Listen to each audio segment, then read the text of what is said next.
Live. Did we make it? Please let this be working. Oh my goodness.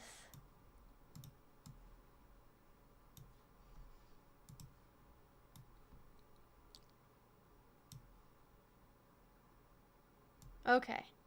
Hi, how's the audio, by the way, guys? My microphone's a little bit far away. This is actually like a good spot for it, I feel like. Hi, everyone.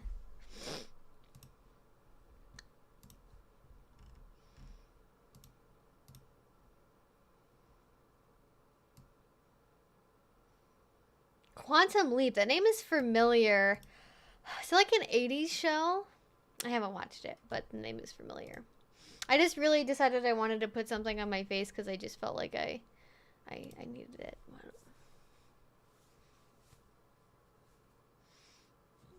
Here we go. That's good. My bangs are like super poofy today, and I don't know why.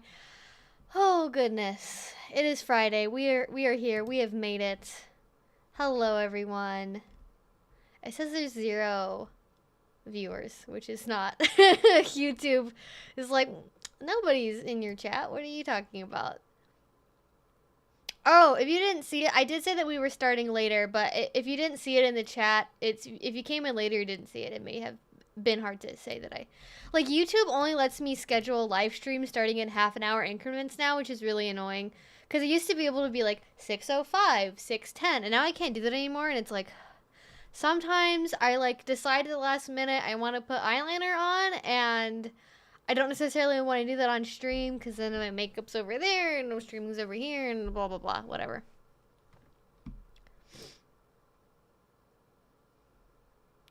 So, hi everyone, welcome. Today, it is an interactive BDSM Q&A live stream. First thing, pinned comment.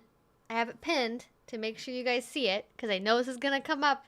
Listen, I don't know, it's like, I don't know, there should have some kind of system for, it's like, if somebody asks this, then blank, whatever, like, I don't know. I have been getting a lot of comments from people saying, have you heard of this show called Love and Leashes? Can you review a new show on Netflix called Love and Leashes? Can you talk about Love and Leashes? What did you think of Love and Leashes? Guys, gals, non-binary pals, everyone. I know about Love and Leashes. I've watched it. I gotta watch it again. Take my notes for the video I want to make about it. It is happening. We are not talking about Love and Leashes here today because I don't want to spoil any review or opinions that I have about it. I do know about it. I have watched it. There will be a video about it. Just patience. It came out like a couple days, but maybe it came out like a week ago. I watched it on, what was that? I think I watched it on Valentine's Day, didn't I? Or... no, yeah, Monday, which was the 14th. I watched it on Valentine's Day. So I watched it. I saw it. We watched it together on Patreon. I've seen it.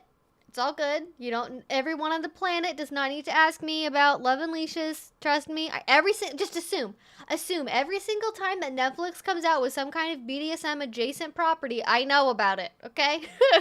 Every time something happens, I get everyone on the internet that doesn't comment on my videos, that's not a subscriber, is like, hey, have you heard of the show called Love and Leashes? It's like, yes. Yes, I have. So, as a reminder, if that was part of your question today,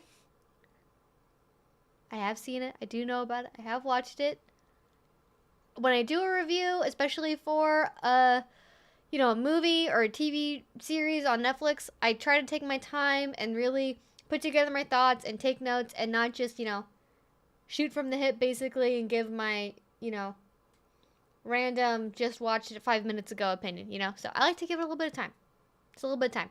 All right, so that is what I wanted to bring up for right now is Love and Leashes. Don't worry, it's coming. It's happening. However, had sort of a busy day and a half on the channel. Did a big video reacting to a Vice documentary from Mistress Marley and her crew. And I didn't mention this in the video because I hadn't gotten a response by the time I made it, but I got a response now. And the title of the Vice documentary is Inside the World of Financial Domination. However, if you guys remember from watching the video, there's only about like 45 seconds about FinDom, and everything else is public humiliation. So it's like, wait, you say it's inside the world of financial domination, and then 11 minutes of the runtime is public humiliation. Those are not the same. Like, imagine if you made a video about pet play, and it said inside the secret world of pet play, but there was 20 seconds about pet play, and like 10 minutes about flogging. Or age play, or I don't know, something else, bondage, completely sort of related in the sense that it's all BDSM, but not really the same thing. And I talked to the editor on Twitter, actually. They were like, hey, this was they had posted about it, and they were like, hey, this is like a really fun, piece to edit. I'm glad I got to work for Vice for this, because I think they freelanced it, I guess, or something. And I messaged them, and I was like, hey, I was curious because Vice titled this Inside the World of Financial Domination. Was it that you mostly got footage of public humiliation, or did you decide in the editing process which direction you wanted to go in, even if it didn't match up with the title? And apparently what had happened is they just got way more footage of public humiliation than they did anything else. And so that's why they went in that direction with the video, is they mostly got stuff about public humiliation because that's the visually interesting thing. It's kind of hard to have something that's interesting and just is men on Twitter send money to my Cash App. That's a little bit less of a visually interesting story, I suppose, which is weird because they did a whole story on FinDom that was focusing on one FinDom relationship years ago. I think 4 or 5 years ago they did another piece that I think was much better done than this one, and I'm like, you did the same subject twice and the first time was better. How do you do that? How do you get worse at making documentaries, air quotes? So that was interesting, and I thought we would just maybe follow up on that. We could have a little bit more of a conversation about public humiliation in general, playing in public, all of the associated conversations with that in terms of the ethics and the morals and everything else. So I thought that would be interesting to do. I thought that would be fun. But,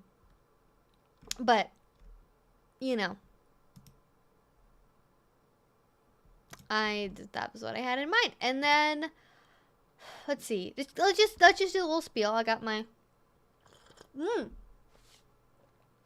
gonna get tea all over myself, apparently. That was a close call. So, let's see. 18 plus only live stream, so if you're not at least 18, please do not be here. I have respect for younger people that want to educate themselves about kink. However, this is not a safe place for that. This is for adults to talk to other adults. Mixing adults and kink together, not generally a good idea. Not something we're trying to do here. So if you're not 18, please do not be here. Obviously you can be older than 18, but at least 18 is what we are going for. I do have an FAQ and rules down below. Rules are super simple. Basically, no spam, no self-promo. There are some things that I don't talk about, so if you ask a question about it in the live stream, I won't answer it. So if you want to know about bloodplay, breathplay, choking, things like that, again, full list down below. Not going to answer it either because it's outside of my skill set, or I think it's too risky to try and give information about how to do it in a live stream with a stranger that I don't know. It just gets too complicated. There are certain things you just can't explain in a live stream format, I feel like, in an appropriate way, so I choose not to do that. Also, we're here to relax, we're here to have fun. Don't spread medical misinformation. Don't, just, if you ask me for medical or mental health advice, I'm going to tell you go to a professional. That's basically really what that's about.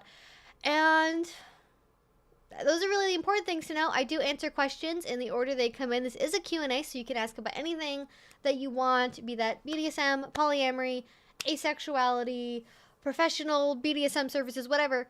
All of that is fair game. I do answer questions in the order they come in.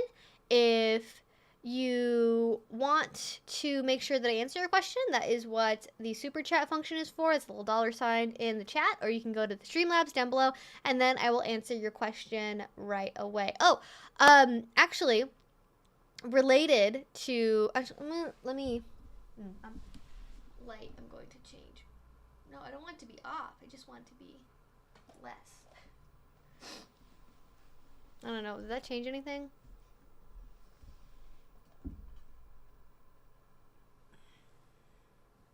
now it's just off. I don't want, no. This is like, it's like a touchpad on the back, and so it's very, okay, I think I like this better. It's like a little, not so bright. It's like a touchpad on the back for on and off, and just turns off really easily. It's kind of annoying. So, my mind on something, and now I forgot what it was. That's life sometimes. That's life sometimes. Oh, Bandita update. So, if you guys know, I have a dog, Pomeranian, named Bandit. 10th birthday, the big 1-0, 10th birthday, is March 1st. Don't know if I'm going to do anything for that. Maybe we'll have like a little live stream party. I don't know. But she injured her leg back in the summertime. Going on a walk, chased after a squirrel, jumped off of a rock, like not even like a foot tall, injured her leg, partially tore her ACL, did sort of a wait and see thing with the vet for a long time, really had a huge problem trying to get an appointment for a surgery consultation with an available surgeon to see if she needed surgery or needed anything else like physical therapy or medication or what have you, and finally had that appointment after waiting for so long on Valentine's Day on February 14th. Everything looks good. The vet basically said that, you know, we did all the right things with the anti-inflammatory medication and the joint supplements and having her rest, and basically at this point it's just a matter of getting back up to her previous like regular activity level and seeing how she handles that, and if we can get back up to where she was before of like having a walk every day for, you know, half an hour, 45 minutes. If we can get back up to that, then basically she's in the clear and there's no reason to need surgery. But if she does end up needing, you know, if she starts limping more again after that, or she, you know, doesn't really seem to have a lot of energy in general, then we would need to consider surgery. But at this point, it doesn't look like it's necessary. So I waited for like fucking 4 months and paid a bunch of money for the privilege of a surgeon to tell me you don't need to do anything. So I was glad to have the answer. Glad it's just a simple thing. But God, it took such a long time because apparently where I live, there was one really big emergency vet hospitals, like the equivalent of like an ER for pets, and they just like shut down. For some reason, they just shut down, and they were like, we're out of business. I don't even know how that happens. I don't even heard of a vet going out of business before, but they closed down, and because they were the biggest one in the area, all of the other surgeons and like animal emergency stuff like got way overcrowded, way just like scheduled out to the max, right? Especially still with like COVID and everything else going on, because they still like, it's so weird here because even though at like grocery stores here, like masking is optional, if I go to the vet like I did earlier, like they still have the policy where I have to wait in the car and they take my dog and they call me from inside the vet's office. Like I don't even get to wait in the lobby. I have to wait in my car like to be able to know what's going on, which I feel like is, I don't know. It just kind of seems like it's funny that like that thing is being held on to, even though like at a vet's office, you're going to interact with, what, like 3 people versus a grocery store where there could be, like, 100 people in the same grocery store. I just feel like that's weird, and it doesn't, like, make sense to me, but it's, you know, it is what it is. Also, for the record, if you have a young animal, I really recommend pet insurance. I know we're like super not talking about BDSM right now, but I love my dogs. And so I have one dog, but if I had more than one dog, I would love them. But I really, really recommend having pet insurance, especially if you have a younger animal, because pet insurance is not like human insurance.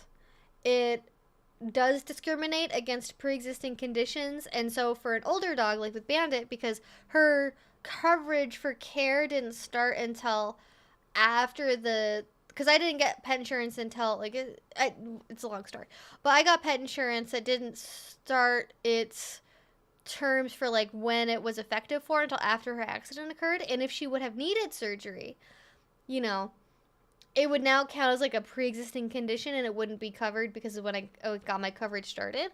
But if you get one for a young animal, especially if they're like a healthier animal, It can be really helpful. It can save you a ton of money on just like dental cleanings and vet visits. I know not every breed of dog has very persnickety teeth, but if you have a breed, like if you have a toy breed or just a dog that's really prone to dental decay, really good idea to get pet insurance, because I don't know about how much it costs you guys for one dental cleaning, but especially if you have a dog that has to go under anesthetic to get like a fully, like a deep clean, it's worth it. I have family members that have pet insurance as well, and it's been really helpful, and it saved them money.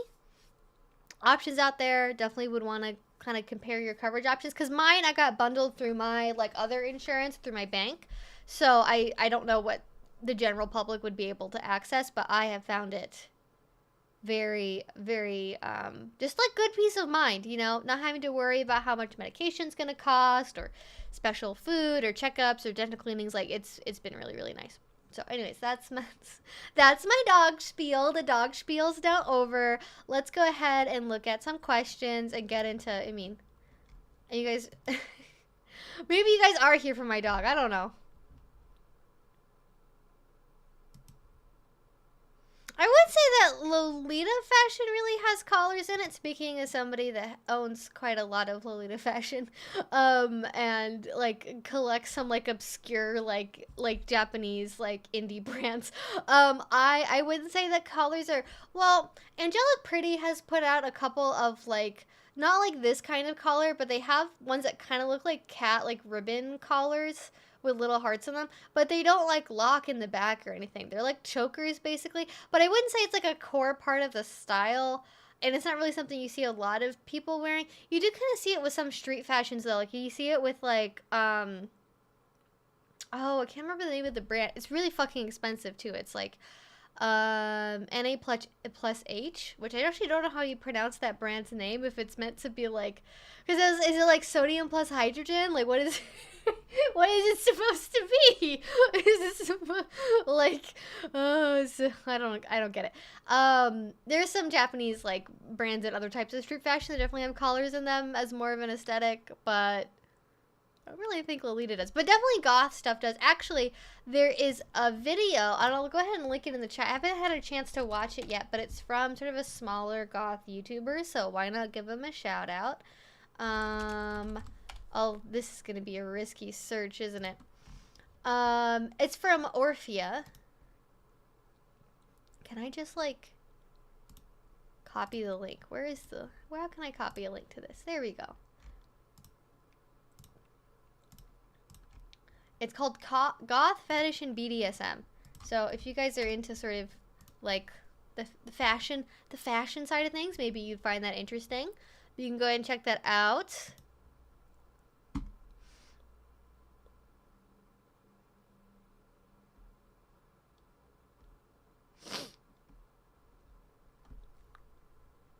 I just wish for my dog I would have been able to get pet insurance for her sooner, but I already got her as like an older dog, and so she already had, like, you know, confirmed by the vet from the first appointment, she had pre-existing luxated patellas, she has pre-existing like soft trachea, like she has like soft cartilage in her trachea, like she had a bunch of pre-existing dental issues. Like she had a lot of stuff going on already when I got her, which has made pet insurance a little bit less useful than it would be like if you get a puppy or like a younger dog or a healthier dog, but still definitely worth it in my opinion. And probably for cats as well. I know cats get like, I don't know about the coverage for like feline HIV or like things like that. Don't they get herpes also? I don't remember. I don't really know a lot about cats, to be honest. I'm not the cat expert, which I'm sure will shock everyone. But all right, let's get back. I know I have a bunch of stuff. I think I missed like the first big chunk of the chat just because, you know, we were going. But thank you all so much for being here and hanging out with me on your Friday night.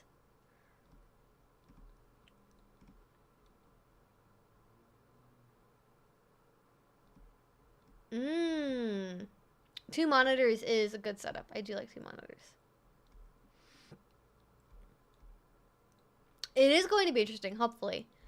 Yeah, I assume there's a difference between acceptability of walking partners on a leash and a remote vibrator that isn't obvious. Like a karate under a sweatshirt or something. Mm. Yeah, I think I have a video I just filmed about this that'll be up either this coming week or the week after. And I do think there is a way to, there's a separation I have in my brain between like public play and public humiliation. Because not all play that you do that involves going out in the world, or elements of BDSM that involve going out in the world, involve humiliation. Because, you know, everyone's motivations are different, potentially at least. And for some people, the point of doing something in public is to get that sensation of humiliation and feeling embarrassed and self-conscious and feeling, oh my god, everyone knows I'm this like weird freaky pervert, right? For other people, though, it's more about either having, you know, a certain level of devotion to a partner, or just kind of enjoying having a secret, or it, like more of the dynamic of it is focused on you and the person that you're actually playing with, and not trying to get some sort of external reaction from people around you or an audience or a crowd. It's about like we just happen to be doing something in public that's hidden that other people don't know about, but that's not really the point. Does that make sense? Like there's humiliation, which is about the external reaction, versus kind of doing something in public, but sort of the appeal of it being more the fact that it's like secret and hidden than feeling humiliated. And I'm sure there's other reactions as well that I haven't named that I think I have written in my notes, but for the video I did at least. But there's lots of options out there, right? Because I think, for example, like you did the example of like a karada under a sweatshirt, which is a type of rope bondage tie that like goes over the chest. Really, really simple. I think it's called, the English name for it is like dragonfly sleeve or something. Really simple, really common. You see it all over the place in media as like a quick, you know, ooh, spicy bondage is happening sort of a thing. And I think doing something like that is a great option. I think doing other forms of bondage as well. It doesn't have to just be rope, right? It could be like wearing belts, or you want to stay away from stuff that could be really loud and like make noise, like chain, obviously, because unless you're doing a Halloween costume or what have you. But there was a guy. Okay, this is a random. Ooh, sorry. I knocked my my stream setup, and I think it was very loud for a second. So, speaking of chains, I will never know the answer for this. I will never know what the truth of the situation is. But there was somebody that was in. Actually, I used to play Pathfinder, which is a tabletop RPG very similar to D&D, and I used to be part of like a public Pathfinder group that met in person at a card shop. And there was one person, and to this day, I am not sure if this was like a nerd aesthetic thing that he thought looked cool, or was like just trying really hard to symbolize like BDSM. I don't know what the fuck was going on there. Because this was before I was in the kink community. This was when I was in college. I think it was like the year before I got into kink myself. And now looking back on it, I'm like, what was going on there? So there was a guy who would show up pretty much every week to the Pathfinder games. And we wouldn't necessarily play in the same group very often. We played together in the same group like once or twice. But he would always wear these super thick, like from Home Depot chains. Like, and it wasn't just like a little collar, a little situation, you know, a little pal. It was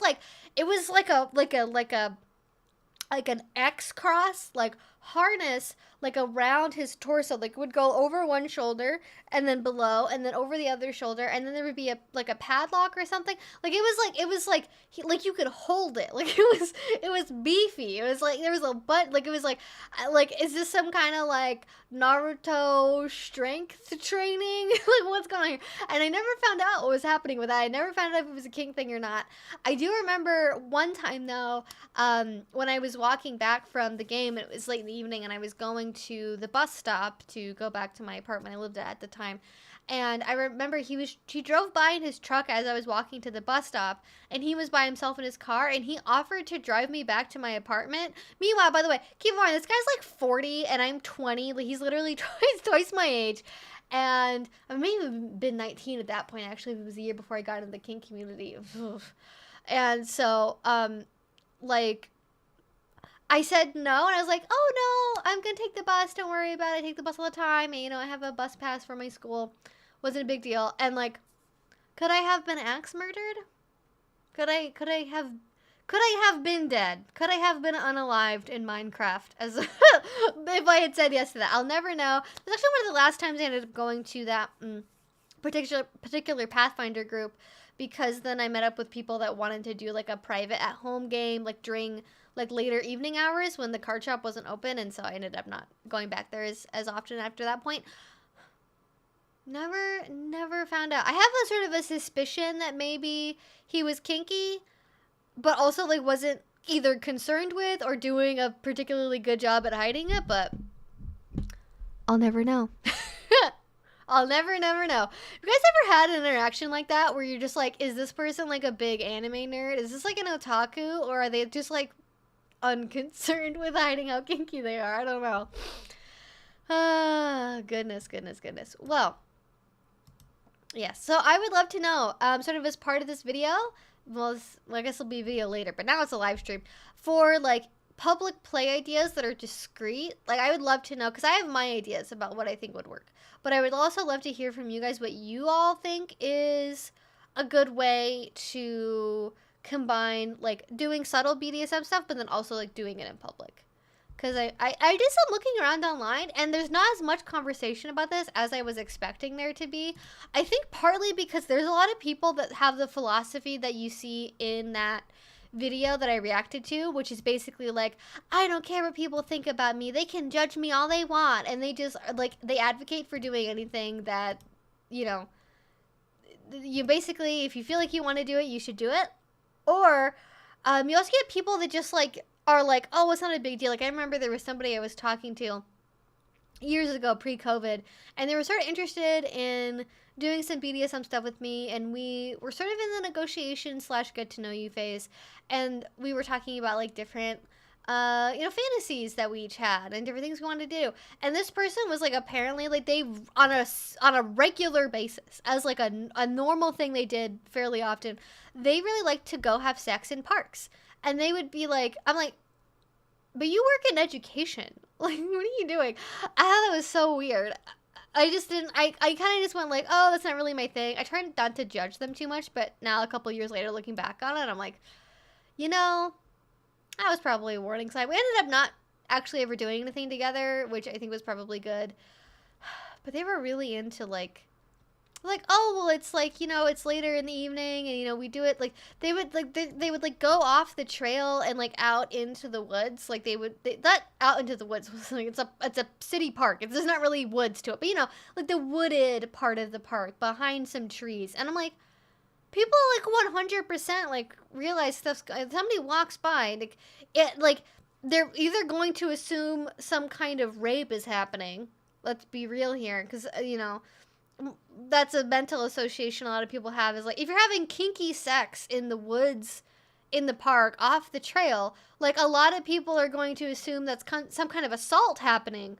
Because like one of the most common ways that people get assaulted is like female joggers like jogging on wooded paths and then being like drugged into the woods by like some guy. Like, you know, if it's going to be a stranger situation, you know, that's a really common way that it happens. So I'm like, and I know I've walked around parks. I've definitely found like underwear before, like just hanging. I'm like, y'all aren't subtle. This is the thing. People think they're really subtle, and they're like, "Ooh, I'm gonna get away with it," and they're not. They're never actually that subtle.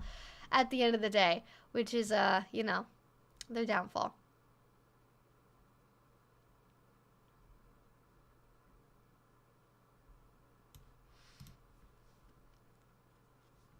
Having sex in a public park is definitely a red flag. Well, I wouldn't even like, we used to have a yearly summer event where, as a group of kinky people, we would rent out a big private group campground. That was a great way to do all of the weird outdoor shit you wanted to do, right? I did some really fun stuff in that environment. It was great. And that was a good way to do stuff like having sex in the woods, in sort of public, right? But you're around other kinky people that are like into what's going on and know what's happening and know that it's consensual and blah, blah, blah, right? Instead of like, I don't know, going to a really well-known downtown city park and then being like, yeah, there's like 2 trees between us and the pathway. That's enough, right?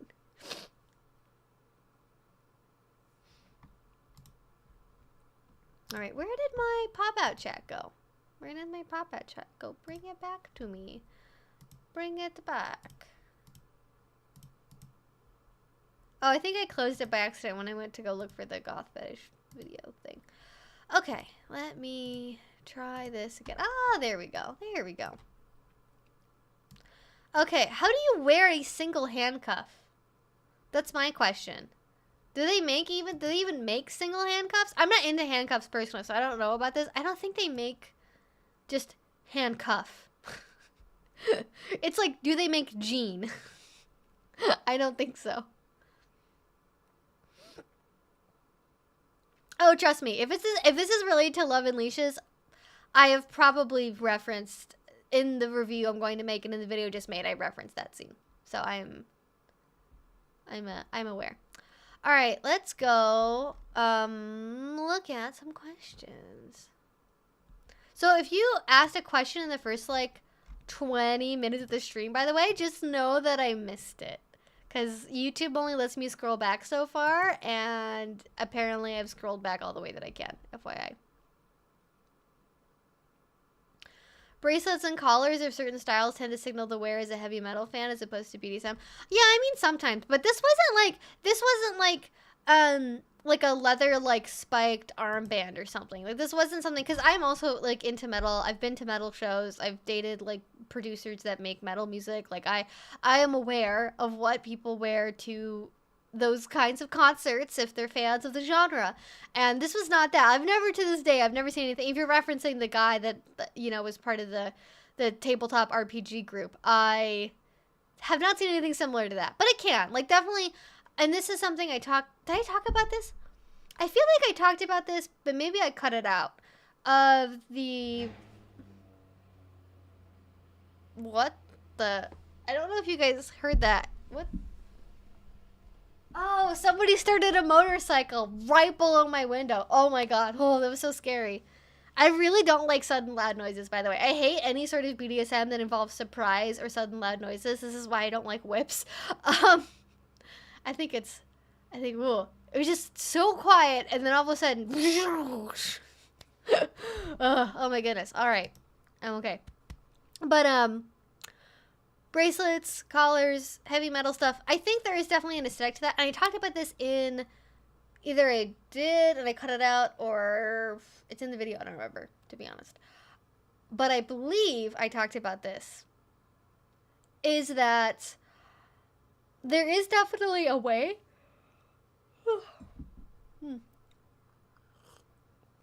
to have sort of kinky fashion in a way that coordinates with your outfit or the aesthetic that you're wearing, where you know you're wearing all black and you're wearing kind of punk clothes or heavy metal or like goth stuff like that. I think works more as just like, oh, it's an aesthetic as opposed to being obviously kinky. But if you're wearing like fucking like cargo pants and Nike tennis shoes and like a funny t-shirt from Walmart, like you're just like the most average person, and then you have a giant like pink leather collar on that's like 2 inches thick on your neck, yeah, it's gonna look out of place, you know? It can work in varying degrees of being subtle, but you have to have the whole look, you know? Have to have the whole look.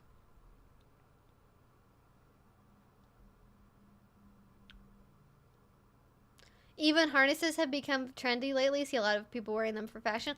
You know, I really don't... Am I just on the wrong part of the internet? Maybe this is like a TikTok thing. Because I feel like that used to be a thing a little bit on like Instagram and like peak Instagram days, like 2017 era.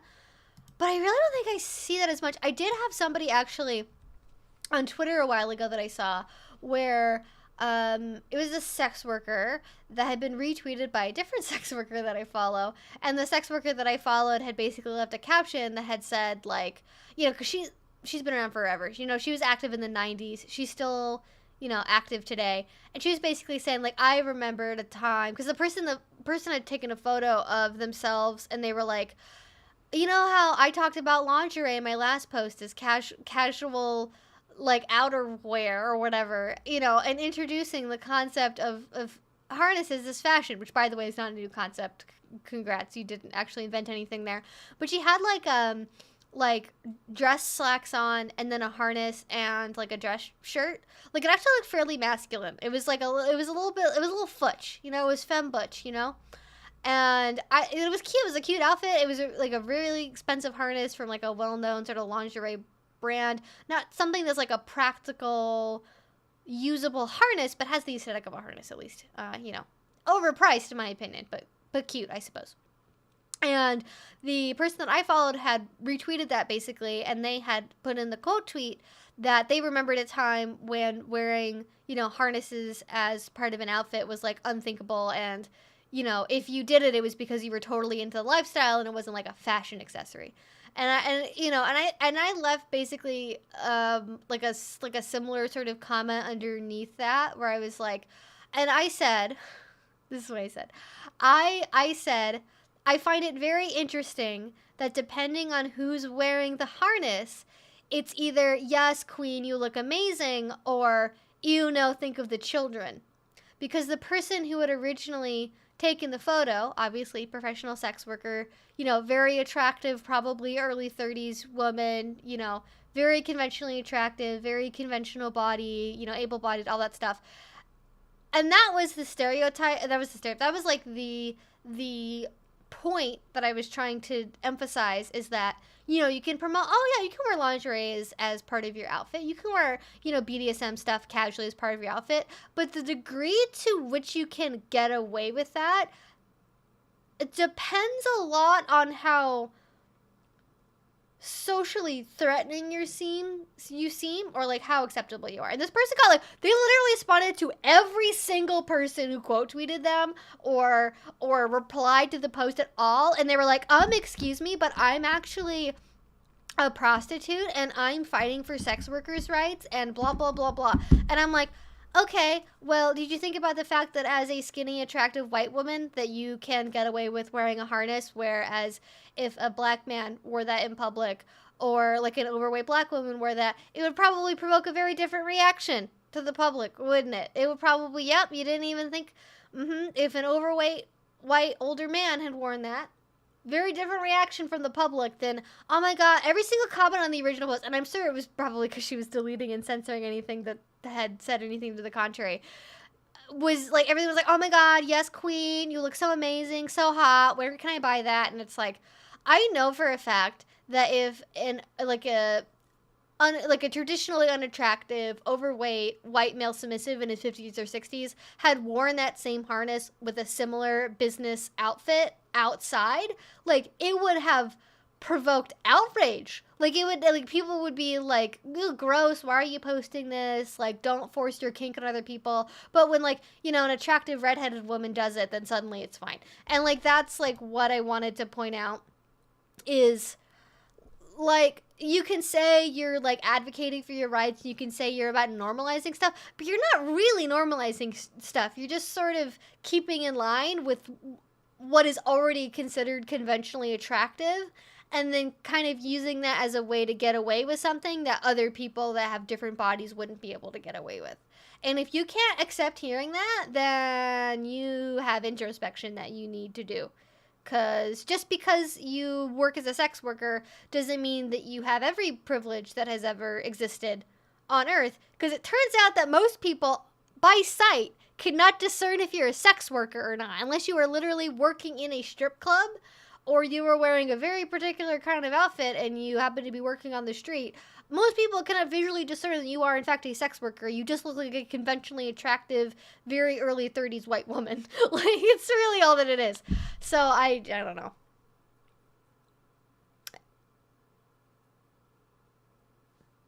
It's almost like being a human is complicated, and we have lots of different ways that we can experience the world. It's crazy.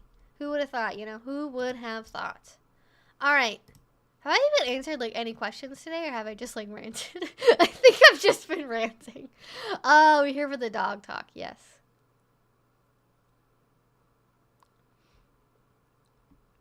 Okay. A question from Eduardo. I have a question. Can BDSM help as a form of therapy? I have been thinking of going to a BDSM session as a way to deal with physical pain and help ease some of the regrets that I have. So, everyone's going to have slightly different opinions about this. And my general adage, my saying I go to a lot, is that BDSM can be therapeutic. It is not therapy.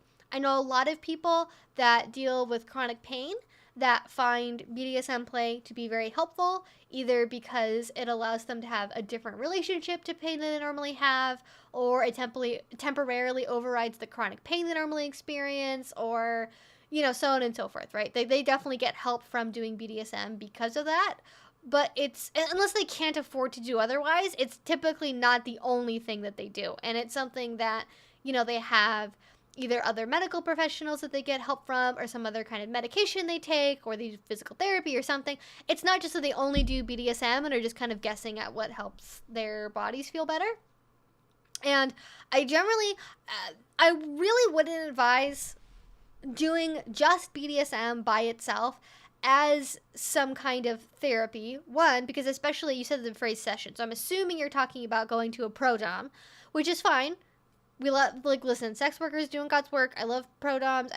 That's all great stuff. I encourage going to see one if you feel like you would benefit from seeing one. I have seen pro doms in the past, very early on in my kink journey, and it was a good experience. I enjoyed it.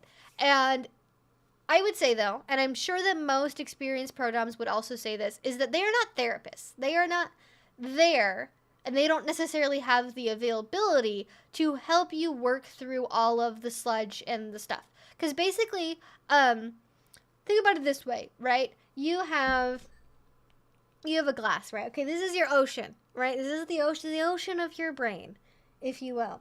And at the very bottom, you've identified, I got some sediment down here. I've got some stuff I need to work out. I got the water's all cloudy. It's kind of grimy. You know, there's some dirty stuff on the bottom. I want to get rid of that. What you do when you do BDSM is you swirl it up and you agitate it, and you're dealing with it. You're in the moment. You haven't actually cleaned it. You haven't actually gotten rid of anything. You've just agitated it. And over time, in a very purposeful BDSM relationship over a long period of time, you know, you can start to clear out some of that gunk from the water using BDSM as one possible tool for that. But if you're doing a single session, you're just gonna stir up all of the crap at the bottom, and it takes a long time for that to settle back down sometimes. And when you're doing something with a pro dom, when you're going to a session, and, you know, you pay for 2 hours, you get that 2 hours. Some pro doms do have more extended aftercare policies, right? But most of their day is spent answering Twitter DMs, answering emails, planning for sessions, vetting people, you know, talking to people over the phone. Like, they have very busy days that are usually around communicating with people, and they don't necessarily have time to, in detail, have that sort of ongoing therapeutic process with you, if that's something that you are looking for. And dealing with something like regret or guilt or shame, that's not a one-time thing, right? That's like, that to me indicates that there is probably multiple things there, or a pattern of things there, or a long history there. It's not just, I do one BDSM session and I feel better, right? It's different when, you know, let's say you're in a BDSM relationship and that's a good example. You do something that's like a minor thing in the relationship. What would something like that be? What would that be? Sorry, I'm just doing the Jeopardy music in my head right now.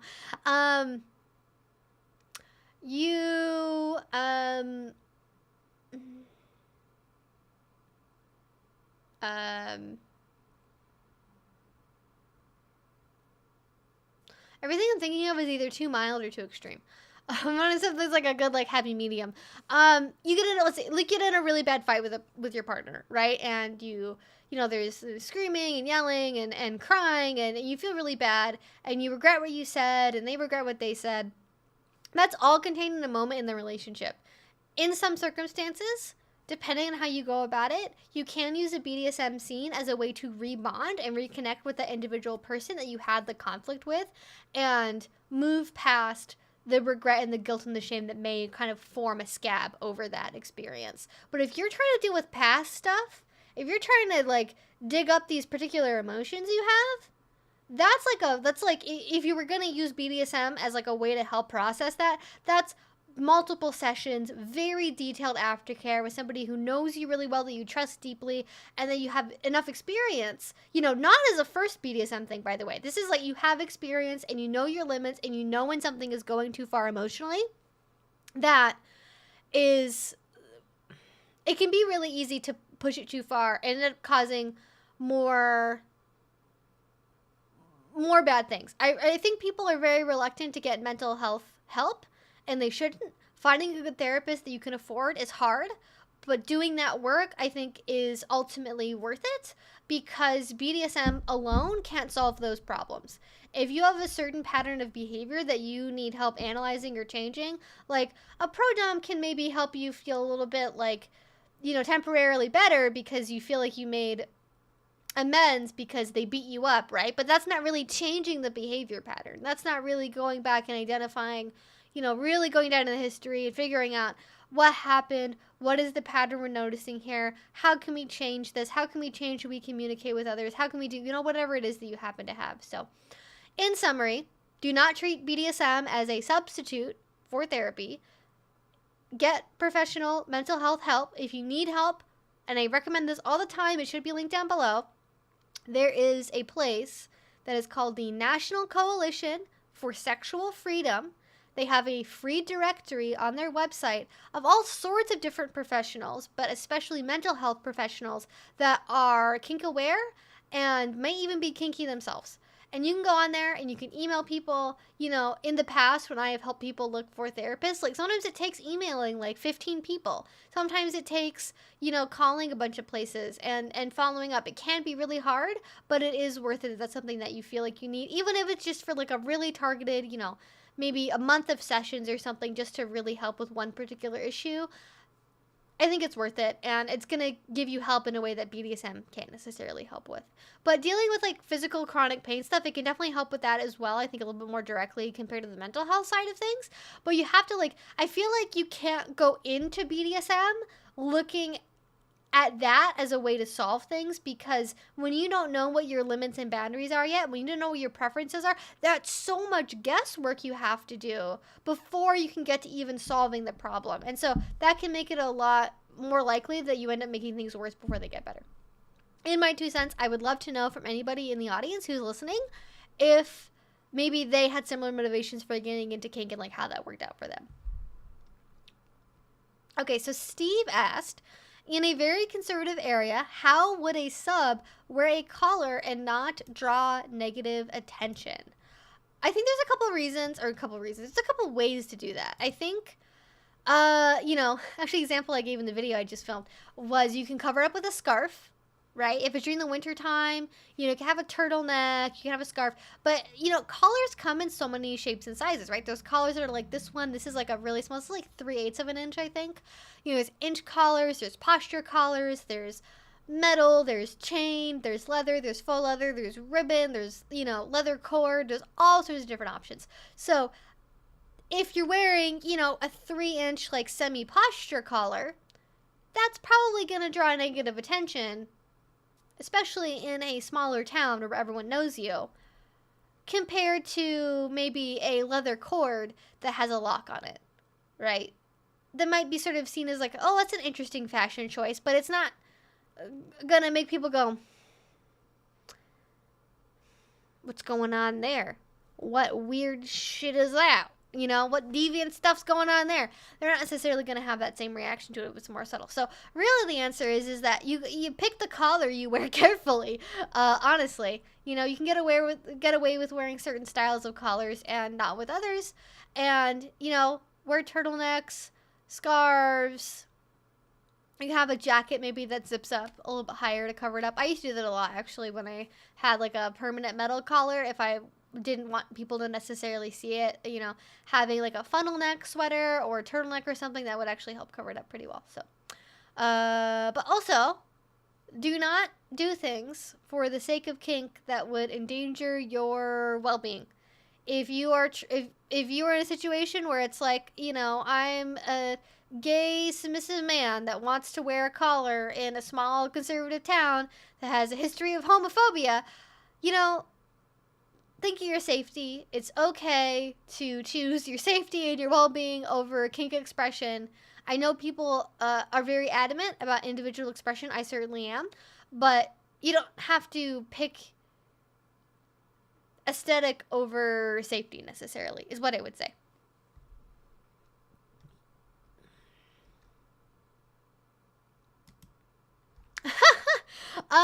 No. So I posted on Twitter. How do I even, I need to check this out actually, and I may download it tonight just to see what this shit is about, because I don't know if it might make a funny video actually. When I was looking for videos to react to for my stream last night on Patreon, there was a video that had come out from a really small channel, and apparently there is a video game that's like an app. It's like an app phone game. And I know that I've seen advertisements for it before, and I cannot remember the name of it right now. But it's one of those like story-based, like you got two little characters on screen. It's sort of like a choose your own adventure thing where it's like, oh no, I found out my best friend is cheating on her boyfriend with my boyfriend. Oh no! Like it's like that kind of like high school drama shit. And it's, you know, it's supposed to be like, you know, entertaining sort of stuff. And apparently they came out with a version of the game that involves like a BDSM plotline, apparently. And this person had gone on this whole like literally almost hour long, it was like 51 minutes video, like describing this game and talking about how it's marketed to teenagers, even though in the App Store it's 17 plus, by the way. Like, marketed to teenagers. Most teenagers are not legally allowed to purchase the game on the App Store. So, don't know how that works exactly. But, yeah, she had gone through and it was so interesting. Like, I don't, like, she went to this whole rant. It was about, like BDSM is anti-feminist and power exchange is replicating the patriarchy and it's rotting our children's brains. Like, that was the whole thing, right?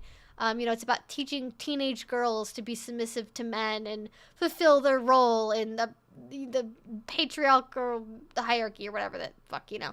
So, not that, but I did see that. And I want to see the video game because I wish I remember the name of the game was.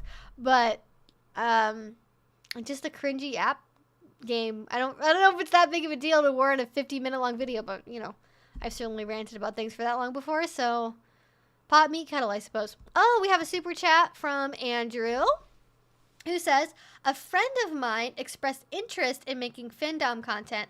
Any source recommendations for her to look to go to make sure she's doing it the best way? How to be a good Finndom, I guess. So, I actually do have a recommendation. I imagine this is going to be more than what they are looking for and is probably outside of their budget, but I will talk about it just because. The one person that I continually recommend for Finndom related thingamajigs is a person named Princess Kali. Also operates the Kink Academy, former pro-dom herself, has famously written the book Enough to Make You Blush, which is all about erotic humiliation. Great stuff, lots of good content. Frequently goes to DomCon, teaches at conventions, and she has a workshop that she puts on about once a year that is an ethical financial domination intensive workshop. It's literally like a 2-day workshop. It's like 16, 20 hours of content or something. It's ridiculous. And it's all about how to become a Finndom. Now, it sounds like your friend is looking to get into, like, how do I make a Finndom Twitter account? So I imagine that this, because I think the cost for it is fairly expensive. This intensive is, I want to say it's like $1,000 or something. I don't remember. It's pretty expensive, but, you know, you make a lot of money doing Finndom stuff.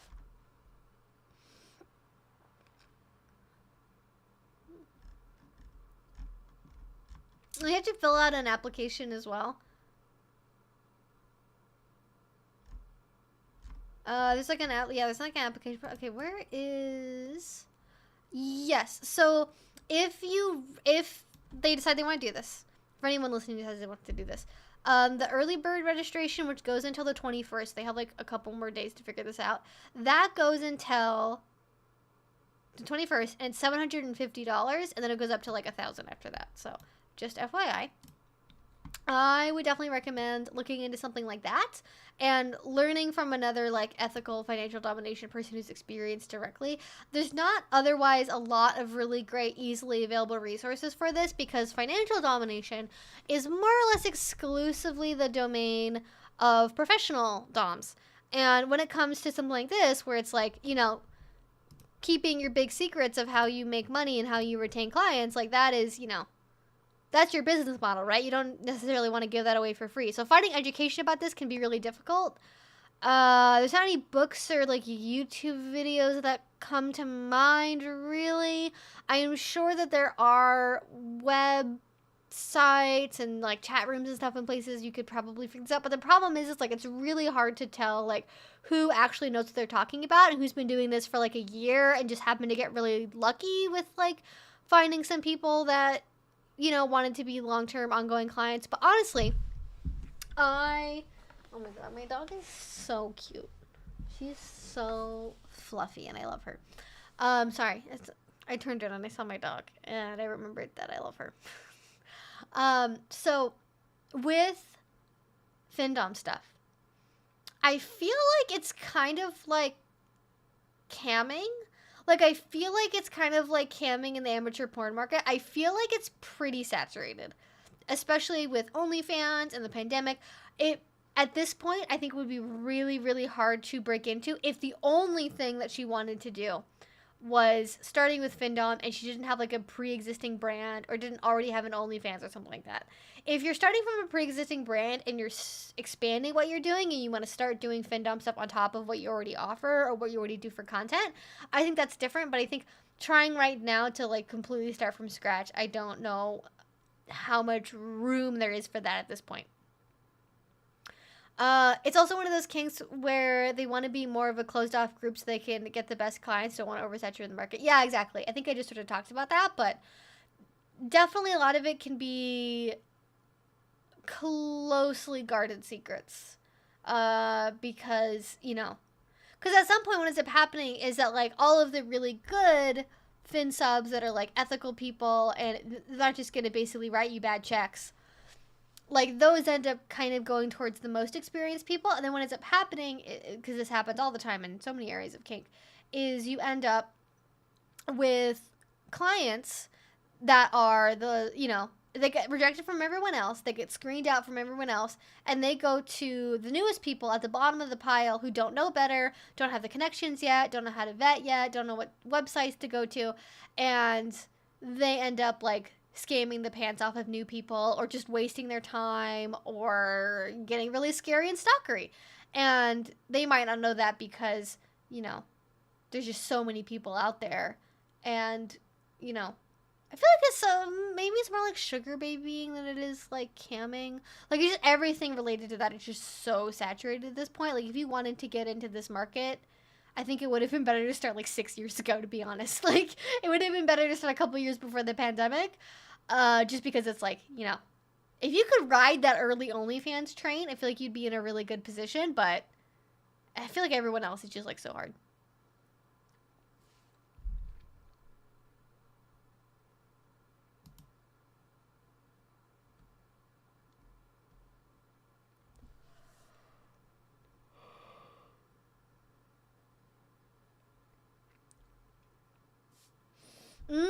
Sensory issues with collars. True. True. It can be very annoying to have stuff around your neck, for sure.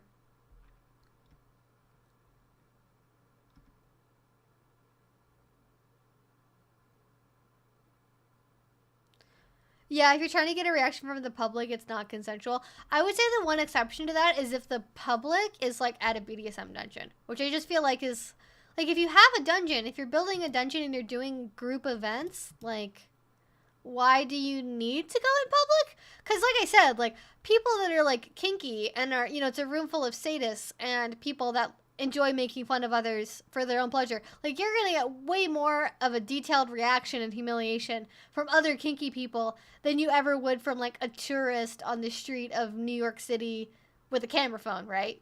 But maybe they like being humiliated by the lack of... Maybe they like being humiliated by the lack of response. Is that part of it? I don't know. I don't know.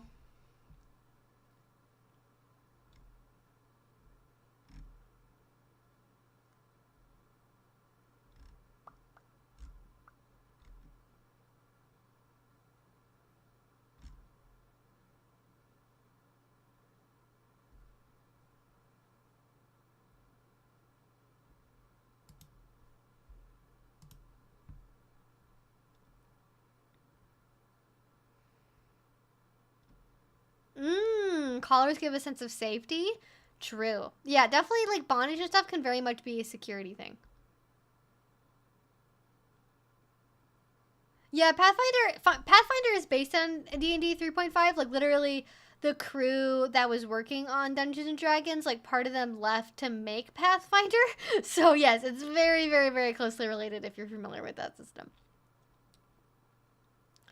If there were to be a dungeon that had an outdoor space that was not visible from the street, would that be more ethical? Yes, actually. So I used to go to a dungeon that had this, and it wasn't for play. It was actually for smokers. And so there was they had basically 2 side doors off of the main dungeon area that both went outside, and they were completely covered. You know, they were open at the top, obviously, to let air out, but, like, they were completely covered all the way around, up like 8 feet or something, basically all the way to the start of the roof line of the building.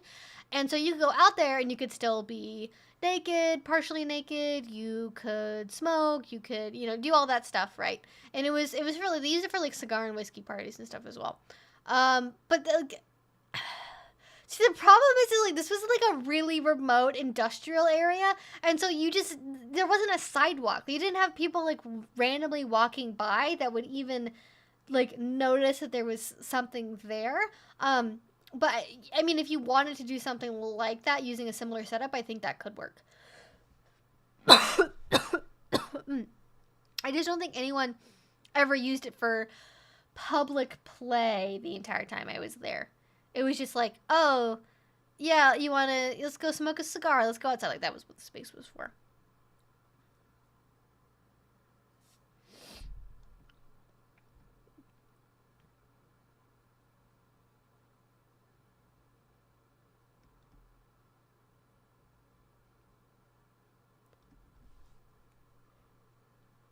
Oh.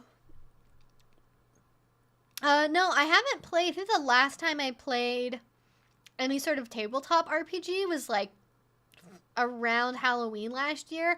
It's been a really long time. I don't have, like, a regular group of people I'd want to do it with. Oh my god, everyone in my life loves board games. Every poly person loves board games, and it drives me nuts because I hate that it's such a stereotype, but it's also so true. Like, every polyamorous person is like, oh my god, let's do board game nights, let's do this. I'm like, why do you all love board games so much? Especially because they're all competitive board games. I'm like, I feel like competitive 1v1v1v1 like board games are, like, antithetical to the spirit of polyamory, because it's everyone competing with everyone else, and I feel like that's not how you end up with, like, a cohesive polycule, is everyone trying to beat each other, you know? I don't know. There's an idea to explore there.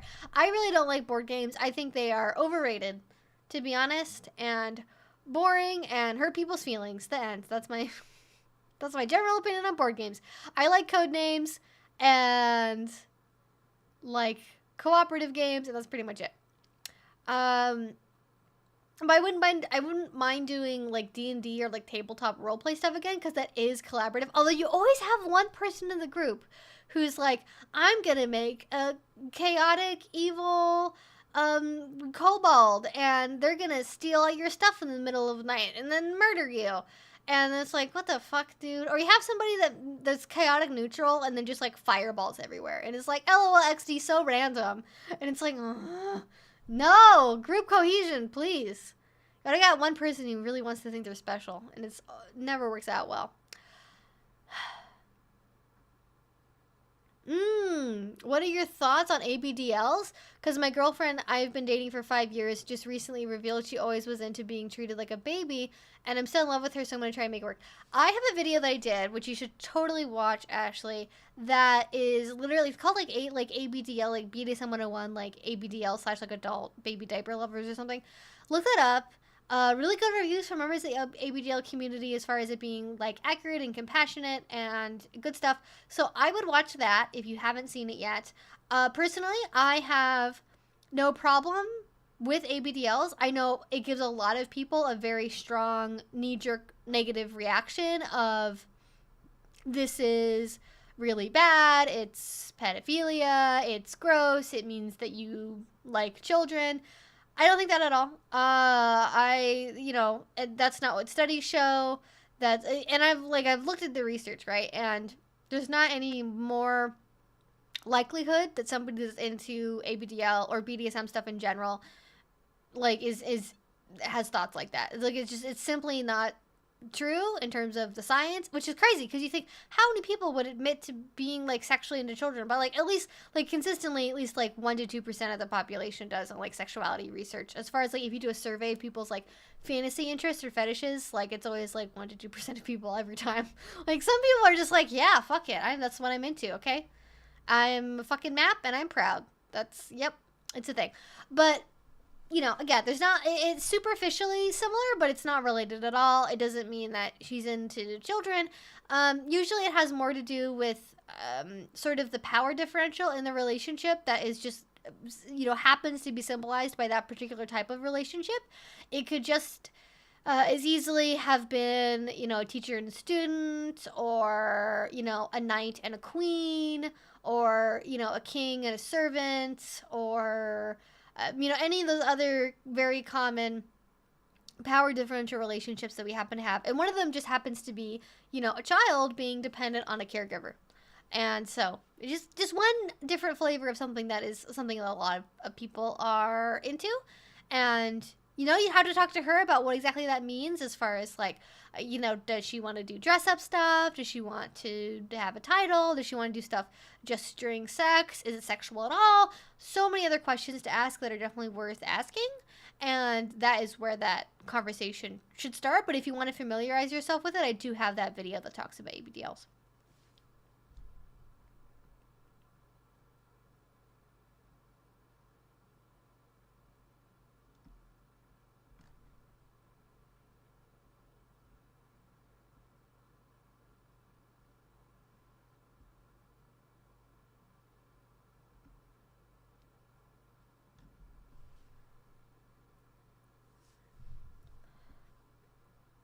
Yeah, I know lots of people love the Lush toys. I hate them, actually. I've tried them before. I don't like the Lush toys because they always have this, like, long tail that sticks out, and I, like, in terms of sensation, can't stand that. There are lots of companies that are not just Lush. I know Lush is popular with, like, sex, like, cam girls and stuff, but you don't have to use one of those. Like, every major sex toy company has remote-operated electric motor vibrators, so you don't have to just do that. And let's see.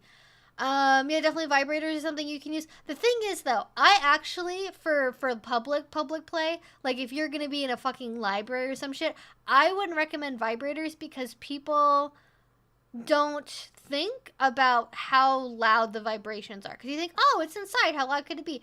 Well, the thing is that when something, for example, is in your asshole and you have a vibrating butt plug in, when you sit down, now it's vibrating against the metal and it's doing this. Like, and then it's making noise because of that, right? Especially if you have it on like a higher setting. So I actually be really cautious about using vibrating stuff in public if you're going to be like sitting down and it's like a really quiet place. You can do it the old-fashioned way. You can just wear a regular butt plug, okay? It doesn't have to be electric and motorized and have 27 settings, although that can be fun.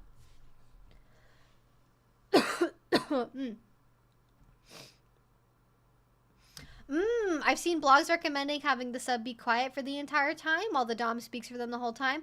Always seemed interesting to me.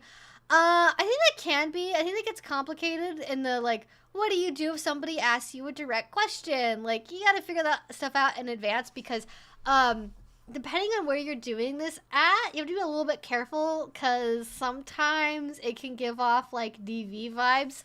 And if you're in an environment where people may be trained to look for domestic violence indicators, then you want to be careful about accidentally giving the impression that like you're a battered spouse when you're not actually a battered spouse, you know. But that's certainly something that a lot of people are into. And it can be a big relief for introverts to be like, oh, thank God, I don't have to talk. To be honest, if I was ever a dom, I would have it be the opposite. Because this is the thing. People get an idea that certain things always mean it's like one direction in the power exchange relationship. It could also be the opposite, right? Like it can be a service to be the one that's doing the ordering and making the reservations and doing the phone calls and, you know, paying for the meal and talking to the waiter. Like that can also be a service submission thing where you are taking on the duty of doing that to take care of your mistress or master or madam or whatever, right? And that's what I would do if I was ever a dom. I would set it up to where my partner had to be the one that like took care of that for me because I don't want to have to deal with it, you know.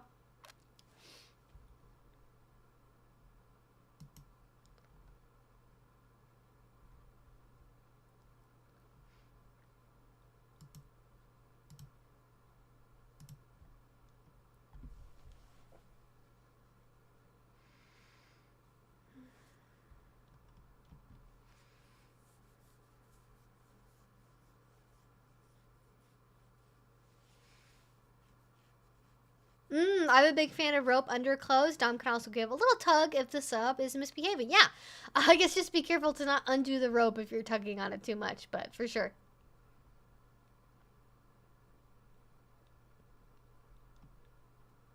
If you're a little or middle, you could do a toy store or the park, just having a little date in general. I think that would count.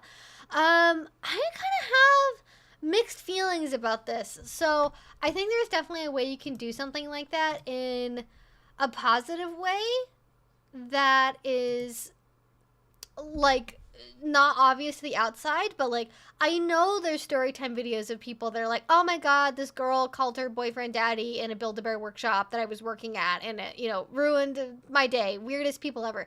And I think people think they're subtle when they're not really being subtle at all.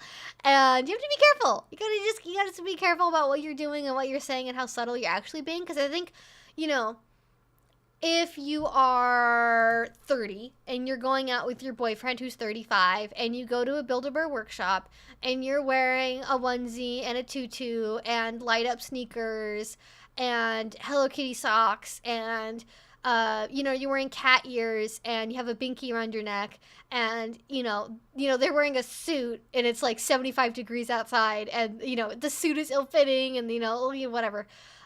Whatever stereotype you want to come up with. Like, and then you're like, you're like going around and saying like, Dada, I want bear. Like, people are going to catch on to what you're doing. Like, that is not being subtle, I think. That's like, I mean, if you decide that you want to disturb the Build-A-Bear workshop employees that don't have a choice but to be there and have to be nice to you and cannot tell you that they are uncomfortable because we live in a capitalism, and when you are in a capitalism, the customer is always right and they cannot leave and they cannot say anything about it. Especially when it comes to ABDL stuff, I think there is definitely an argument of being cautious because obviously for a lot of people, ABDL stuff is totally unrelated to any kind of childhood trauma. It can actually be healing for people that have experienced childhood trauma of various kinds. On the other side, though, it can also be very triggering for people that have experienced childhood trauma. And so you gotta be very careful about doing that stuff in public because you don't want to be an asshole to other people. I think being nice, especially for people that literally do not have a choice but to be there and to be nice to you and assist you. You got to be subtle. I think, however, you could do things like if you're wearing like normal clothes and you're not using a baby voice, like if you can lean over and whisper, you can text them things, you can build up the role play of what you're about to do, talking about it before you go and have it be something that you more engage in mentally, and then you talk about it afterwards. Like, again, you can, like, degrees of subtlety, right? Like, like there's bronies, I suppose. Remember bronies? Remember bronies. Like, if you are you know, wearing, I think there's ways to wear stuff that I think is more like compatible. Like if you have like a My Little, you're gonna get more subtle, right? You're wearing a My Little Pony t-shirt.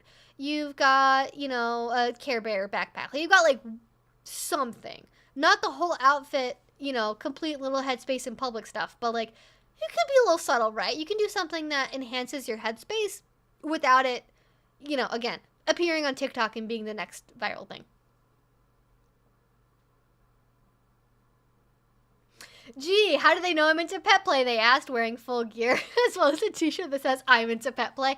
I mean, yeah. And I know some people genuinely don't, are like, whatever, I'm here, I'm gonna do what I want. And again, for me, like, I don't necessarily have a problem with just like wearing outfits for stuff. Like I remember I was at I went to like a little like a Christmas time like village resort place, and I remember there was somebody I saw in one of the stores that was legit, I kid you not, wearing a full-on fucking like what I assume, I think is like Inuyasha or something, but some kind of like, it looked like it was like a black, white, and red like polyester like eBay cosplay outfit, and they were just fully out there wearing that costume on like December 28th or some shit.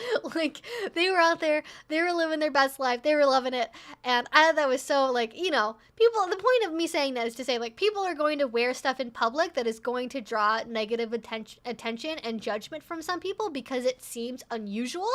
And I don't necessarily think that merely wearing things is the problem, and I want to be clear about that. It's the acting on it and in having it be part of a larger role play where it becomes sort of an issue for me, right? It's like, it's the like, Dada, buy me bear. Talk to the bear, and you want like your daddy to talk to the bears. You're making the Build-A-Bear in the Build-A-Bear workshop. Like, it's like when you start actually doing the play that it becomes like it goes to the next level that I generally advocate for trying to avoid, right?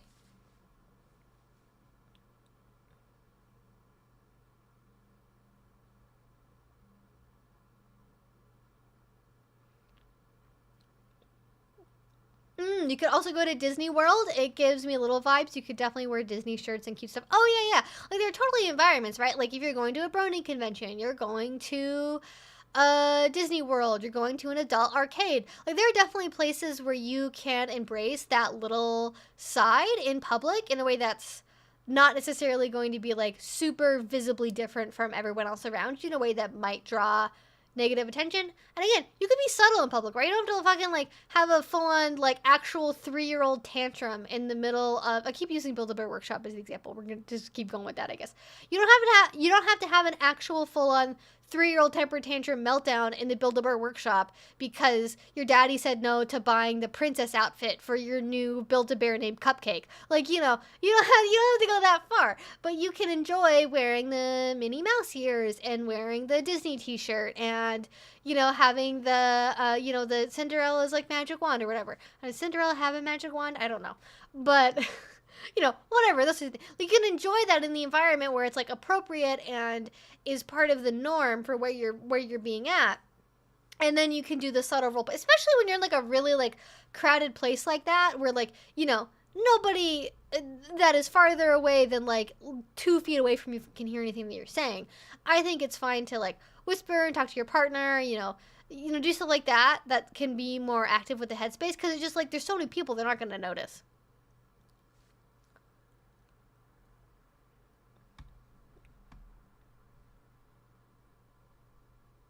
I think that Disney adults fully out weird any little in Disneyland. Listen, how many Disney adults are littles?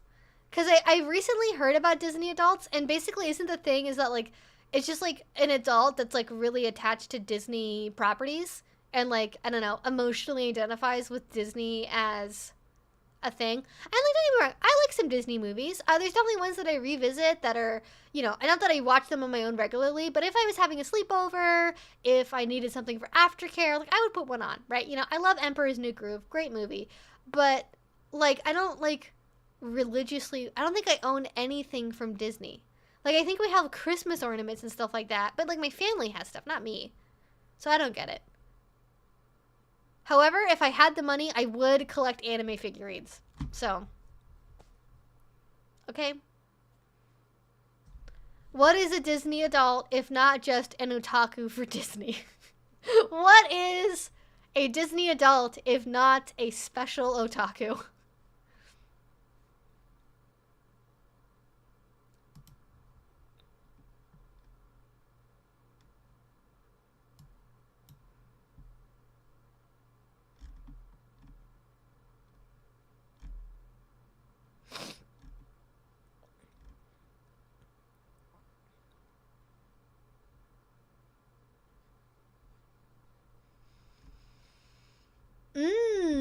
Okay, so question from Oops That Happened. We love the penguin avatar, by the way. My regular play partner, Dom, recently discovered they're a switch and hopes to explore their sub side. I'm strictly a sub and feel overwhelmed about them playing with another Dom. Suggestions? Okay, so I think one, good choice to have them play with another Dom. Because I think a lot of people in that scenario, because I've gotten questions like this a time or two before, they feel pressured as the submissive to act like something they are not to make their partner happy. And I think, and you haven't defined this, so please correct me if I'm wrong in this assumption, is that there's also a difference between exploring a bottom side and exploring a submissive side. Because a bottom could just mean that they enjoy receiving certain sensations. And you can be dominant while bottoming for certain things. It's not super common, but it does happen, especially for things like rope. Some people really love the sensation of rope on themselves, but they are dominant in their relationships. They prefer to receive power in a power exchange. They just like how rope feels on them. They find flogging to be relaxing. They like erotic massage, whatever. Like there are things that they like to bottom for because they enjoy the sensation, even if they are still preferring to be the one that like is receiving the power in a power exchange relationship. However, if what you are saying is that they now want to be the one that is giving up power to someone else, not just trying out, seeing what it feels like to be flogged or what have you, I think it is a good idea that you are not trying to bend yourself out of shape to be dominant for them when that's not in your heart. It's entirely possible that in that situation, a person could discover that they're also a switch and do like also being dominant. But I think having that happen coming from a place of pressure from a partner to suddenly take on a new role for them to like satisfy them, like that can be really hard. So I feel like you're doing the right thing. So just like sort of preemptively build yourself up, pat yourself on the back, and be like, I'm doing the right decision by perhaps talking about them playing with another dom. I think it's important to identify what is it that is making you feel overwhelmed. Because that could be a bunch of different stuff, right? Maybe you're worried that they're really only a submissive and that they're no longer going to want to dom you. Maybe you're worried that you'll see them differently and you won't be able to submit to them as much. You're worried that they're going to spend all their time trying to be submissive and are going to be really distracted by this thing. Maybe you're worried I don't know what kind of relationship you have. It sounds like you're just play partners and not like romantically or sexually involved necessarily, but maybe you're worried that they could develop a really close attachment to this person and that maybe you might be replaced by them or you may not get to spend as much time together. Or maybe you are just feeling like this is really sudden and surprising and you're just dealing with a lot of different emotions at once, you know? All of that is totally possible and probable. And if you can just kind of sit and figure out like what it is that is overwhelming you, like what that particular feeling is coming from, or feelings, it could be multiple, then you can start to work out like you basically what you've got is you've got like a knotted up chain, right? Like a jewelry chain, right? Now you got to figure out where the chain starts so you can start to untangle the rest of it. And that starts with trying to start to identify what it is that's causing those overwhelming feelings. But I think no matter what the source of the overwhelming feeling is, that should be a conversation with your partner. Now, if you're not romantically involved, if you're not like sexually romantically monogamous with this person and you're not, you're just play partners and you play occasionally, I think you don't have to have like a super intense conversation about this because it's not like, your whole lives together are fundamentally changing in some like, reversible way, I think you can just sit down and have a conversation and say, hey, you know, I'm really happy for you that you've discovered this side to yourself, and I want to be able to encourage you to explore this, especially if it helps, you know, make you happier and helps you feel more fulfilled. I am having some concerns because I'm feeling like I'm worried that I might be, and be really careful, stick with the I statements, right? It's very different to say, you're going to replace me with a dom because you don't really want to be my dominant, versus I am feeling overwhelmed because I am worried that someone else might replace me and that I won't be able to get my own needs met. There's a way to express the feelings and the sentiment behind something without basically talking about you're doing this to me and you're making me have this feeling because of the things that you might be doing. So if you can stick with those I statements, but still express honestly what your feelings and concerns are, that is a really, really good thing to do. And that will help, I think, answer those questions about like, how am I going to be able to deal with this? What can I say? What can I do? Because that ultimately is going to depend on like what your partner says. And hopefully hearing it from them, you will get some reassurance if you are worried about being replaced, or them not really wanting to be a dom anymore, or that you know, you're not going to get as much attention. Like, you can figure out how to work out all of those things, but the working it out starts with a conversation with them. So best of luck to both of you. I think things are going to work out just fine. You just got to be able to have those conversations, and especially I think if you are just finding this out and it's very initial still, the emotions are going to be the most intense. But I think over time you'll see, as they start to get to explore that a little and, you know, get that need met somewhere else, it'll probably actually help your relationship, and it won't be as scary as maybe you're worrying it could be.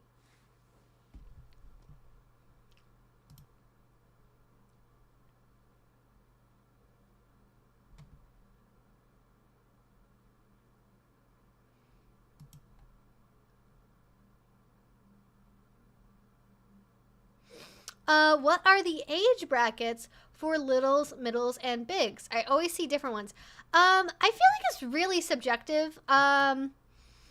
Especially because like every person sort of like, you know how you have the person that like they've got a beard and they're like 14, you know? Like, people mature like just as humans at different rates, right? There are people that are 11 that look more like 9-year-olds, and people that are 11 look more like 14. Everyone totally matures at a different rate. So that's why the line's sort of fuzzy. For me, I sort of see little as basically everything starting from like 0 to like 10, 11, and then middle being the preteen and teen years, so like 12, 13 to 18, and then big anything older than that, essentially. But those like middle years are kind of fuzzy, for sure. Because some 11-year-olds could fall more in the little category. Some 11 would, you know, fall more in the middle category. Totally depends. But because also like part of the trouble is people kind of like dip into different behavior. And this is sort of like how I define the difference between like age play and like CGL and like littles and middles, is littles and middles tend to be more general. They could be kind of anywhere in the range. Like, you could have a little that, you know, has a lot of behaviors that are like being 7, but then they also like aren't fully potty trained and they like wearing diapers. Like, most 7-year-olds don't wear diapers, right? You know, like it's something where there's like, they kind of take different things from different parts of, you know, being a growing human. And with middles, like, sort of a similar thing, right? Because, you know, even amongst like actual like preteens and teenagers, like, there's a huge difference between like, you know, being a 12-year-old and being 14. Like, it's only 2 years, but people make it out to be such a big difference, right? Like, they could be really into, you know, collecting horse figurines, but then also like love boy bands and video games. And like, the video games thing is kind of more like, you know, maybe high school age depending on the video game, whereas like collecting horse figurines is definitely more like middle school energy, you know? So it totally depends. All right, whereas I think age play tends to be more specifically about like staying in a more like narrow range of like age of like and developmental behaviors. But that's me.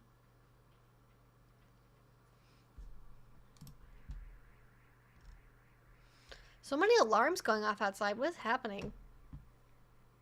I know, honey. Woke you up, huh? One of those like car alarms. It goes like wee wee wee cute. Woo! Woo! Listen. You can definitely torture someone if you had a recording of that kind of car alarm at like maximum volume. If you just like played that in a room and didn't allow someone to sleep, that would be intense. That would be like almost too intense. That could potentially be breaking some kind of law about torture. I feel like. I haven't seen Encanto. No, I haven't. What was the last one I watched? I think Moana was the last one I watched. I know. I didn't see Frozen 2. I didn't see Encanto. What was the other ones that came out? I didn't see Ride the Last Dragon. I didn't see, what was the Mexican one? The one with the boy and the guitar. I didn't see that one either. I know. Where would I even watch it, though? I don't have Disney Plus. Like, where would I watch it, even if I wanted to, you know?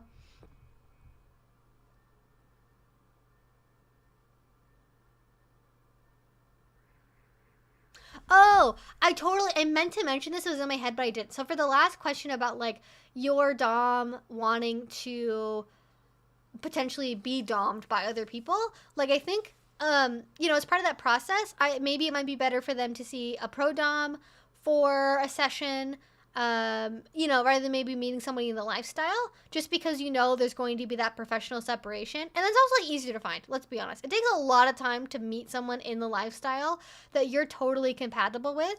And sometimes it's just easier to drop a couple $100 and get a really amazing scene done by somebody who's really practiced at what they do and getting the exact experience you want to have.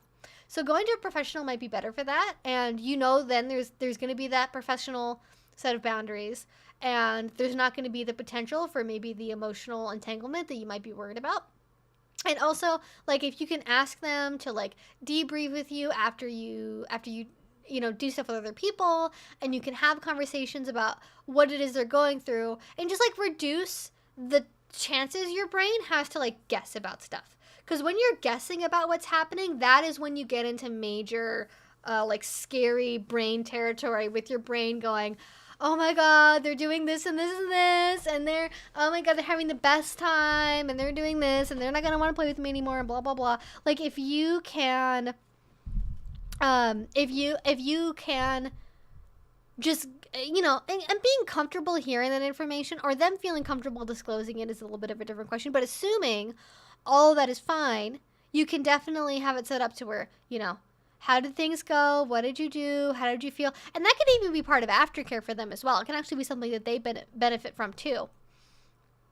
And yeah, I think that's, you know, probably more thoughts are going to pop up in my head, because I think it's like, I've not been in this particular scenario before myself, but I can totally see something like this happening. And so I feel like I just have a lot of like background thoughts and advice.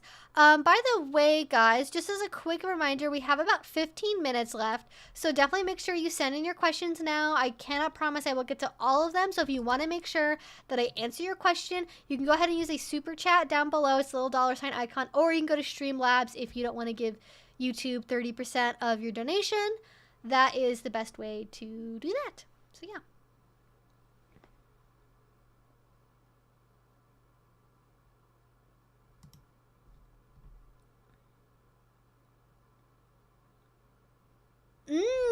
How about a cuff on your dominant hand attached to your belt loop? It would just look, assuming long sleeves, like you have a hand in your pocket. I like the idea of handcuffs around belt loops, because I feel like that could definitely be like a fashion accessory, especially with the revival of like Y2K, like baggy trip pant fashion stuff.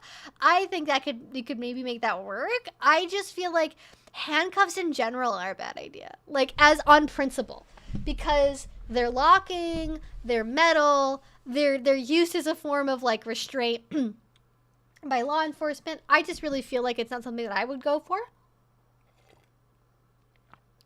So I wouldn't even necessarily put it around your wrist, but I think wearing them on your person as like a fashion accessory, maybe you could get away with. I just hear so many bad stories about handcuffs where it's just like, I don't even necessarily feel great about wearing them in private in a controlled situation, let alone wearing them in public and then being like, oops, where's the key? Oh no, I dropped it somewhere on the park trail we were walking on because there was a hole in my pants pocket I didn't know about. Oopsie doodle. Like, I just don't want to, that's like nightmare scenario, right? And an expensive ER trip to boot to get it fucking sawed off. With respect, why would a sub seek a Finndom? Great question. I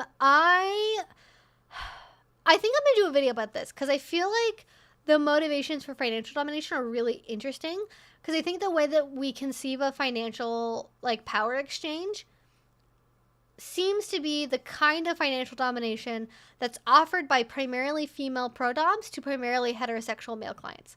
And I think you can do financial domination in other ways. I think there are ways to have financial power exchange in a dynamic that doesn't look like that.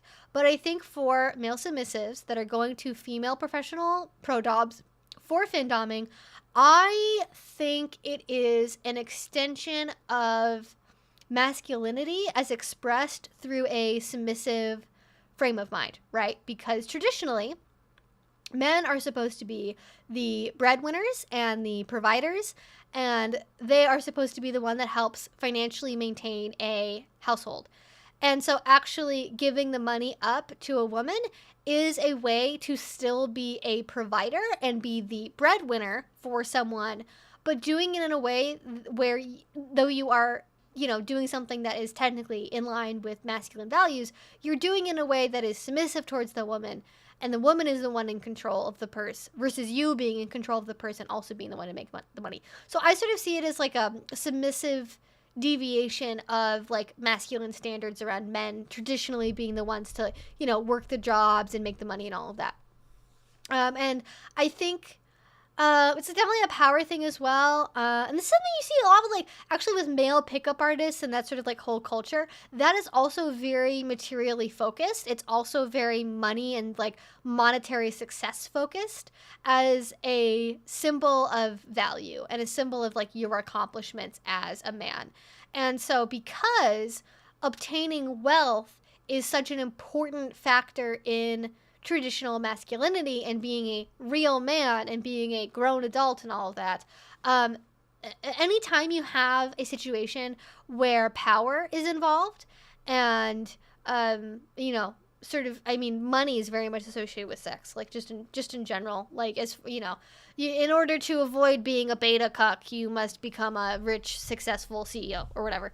Like, I think anytime you have that, and you're dealing with sort of a social standard and expectation that very oftentimes gets perverted as a way to sort of help people, like, psychologically deal with that expectation, if that makes sense. So it could also be about sort of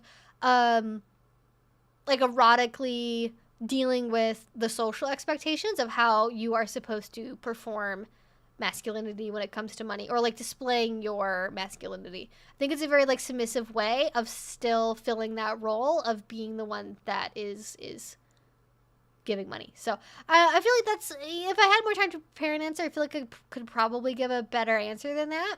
But, like, money is also power, right? And so for men for whom money is especially very directly seen as a form of power and masculinity and, you know, tied to their sexual prowess and all of that, giving up money is seen as more like just a natural extension of, like, giving up power to someone else, which is interesting because you don't see this with female submissives, which is not to say that female submissives don't engage in financial power exchange, because they do. It just looks different, or it can, at least, not that they all do, but the motivations are just completely different, which I think makes sense because, like, for a man to give up all of his money to a woman for her to be able to control, that is something that is seen as subversive still. Whereas, like, if a woman, that's a female submissive, was to do the same thing to a male dominant, like, women, like, people forget this. In America, women couldn't own their own bank accounts in their own name until the 60s. Women couldn't have credit in their names until the 70s. Like, well within living memory of the beginning of the BDSM community, like women were not allowed to have control of their own money. And so it's like not seen as subversive or important to like, you know, you're not really perverting anything. You're just going back to traditional gender expectations of, oh, silly women, you can't have your own money. You're going to spend it on pink toasters and new hair baubles or whatever, you know, whatever the men were worried the women were going to do with the money, you know? I just think that the appeal isn't there. And like for women, like obtaining wealth is not a vector of power. Obtaining financial success and accumulating wealth or accumulating stuff that you've purchased with wealth, like that's not seen as like feminine. That's not seen as important to female power, really. I mean, I guess it can be sort of like a, you know, a hashtag girl boss, breaking the glass ceiling, you know, you can have whatever the boys have kind of a way, but like that's not really like associated with like as a feminine value, you know. So I just think there's less appeal there.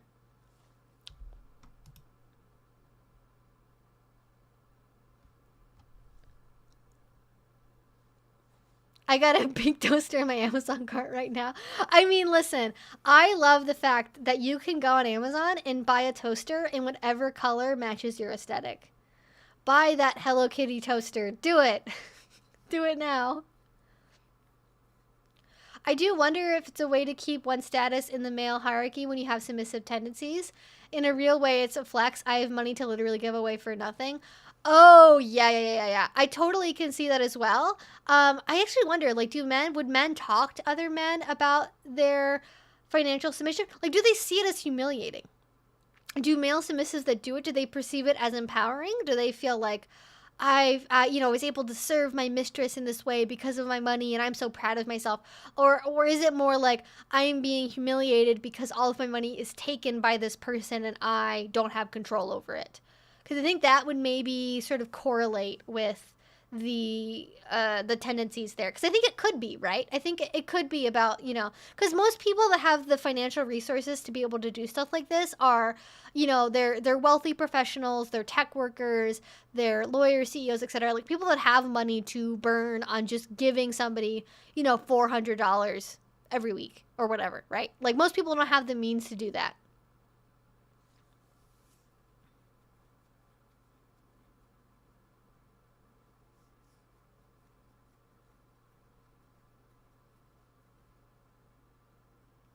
Did you see that you were featured in a Jay Aubrey video about Belle Delphine?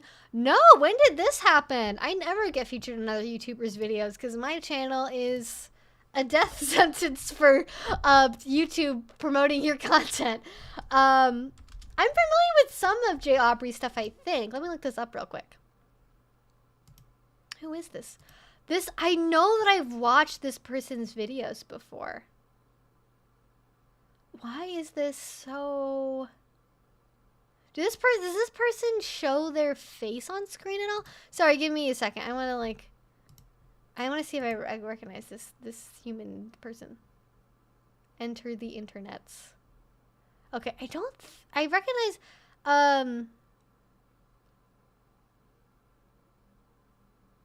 anyways, interesting. I don't think they show their face. Okay, I definitely know that I've seen Jay Aubrey videos before, but I don't think I've seen this one. So I will check it out, because that's fun. Did they link to me? That would be exciting.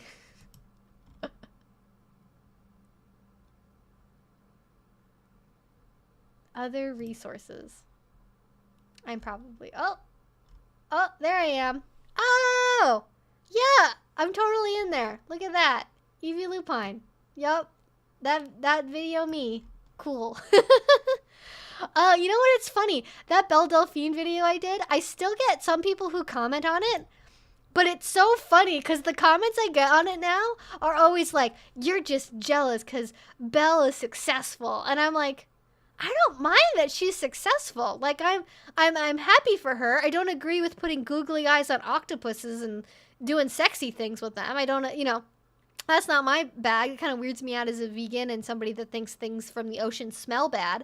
But like, you know, it was just like the reaction she had to being told that suddenly posting kinky porn on her otherwise vanilla like Twitter account was probably a bad move. Like, I don't know. Like, I just think that's funny. That's always the reaction I get. Is like, did you watch the video? Because my problem isn't really with like Belle being a bad person at her core. It's just like she didn't like think before she did something entirely, and then she acted defensively when people were saying, "Hey, put a content warning on this," you know?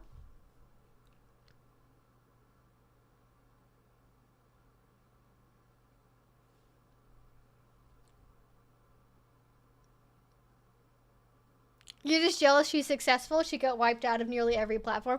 Well, did she though? Okay, I didn't know that. I know she hasn't been on Twitter in a really long time. Is she still like on the internet? I mean, to be honest, she probably made her millions and could fucking retire right now if she invested her money wisely.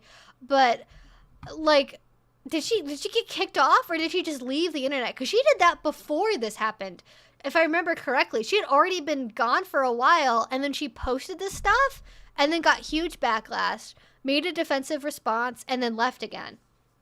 Which, I mean, that could be like trying to reflect. That could be, hey, I made my money and I'm like over this bullshit. Like, who knows, right? It could be a lot of things.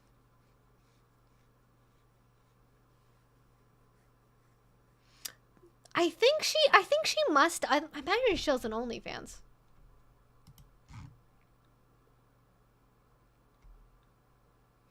What are your thoughts on the practical application of FinDom? I feel like FinDom, I think there is a way to do it ethically. I think you have to be very cautious about how you do it because it's easy to go too far.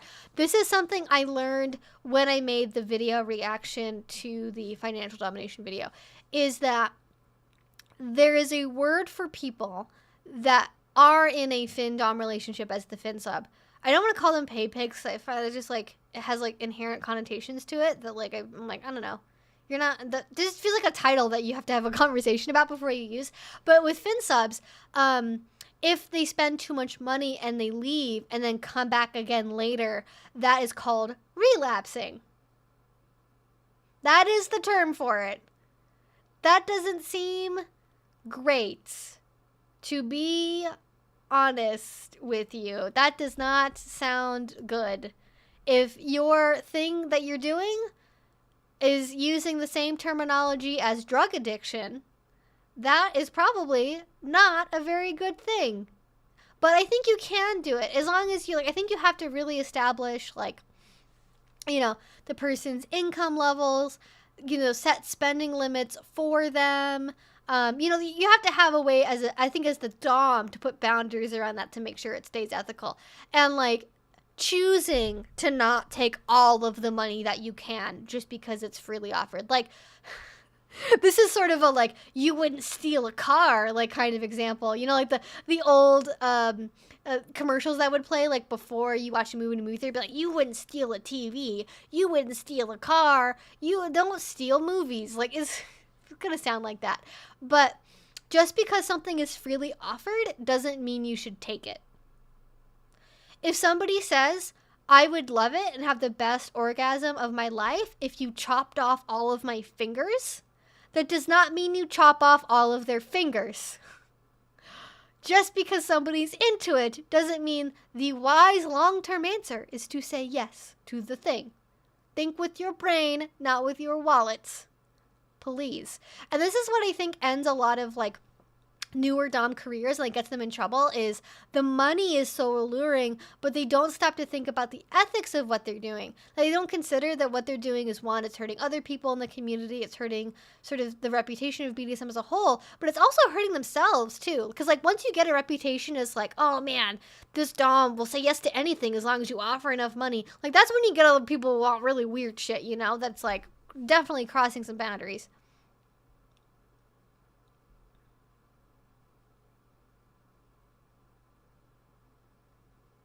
Because they definitely, like, it's addictive, right? Like, I don't think they've done studies on this, and they should. I imagine it's very similar mentally to gambling.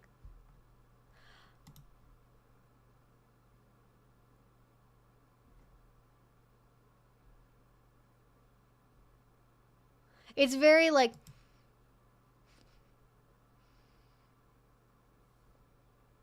Why does it smell like something is burning?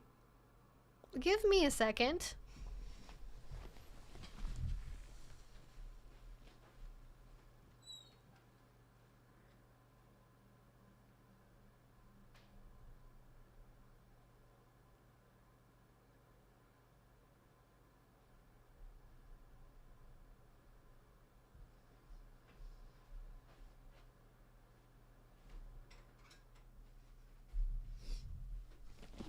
All right, that's really weird. So in my living room, it does not smell like burning toast, but here it smells like burning toast. I have no idea what that means. I think my neighbor downstairs burned some toast.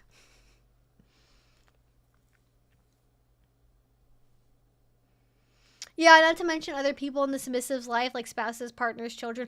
Oh my god, can you imagine somebody like liquidating their like children's college savings to pay a FinDom? Like, that's what I am worried about, is somebody getting way too into financial domination and then like not like, just like, you know how like people go to a casino and they keep losing and they say like, oh, well, I'm only going to spend $100 while I'm here.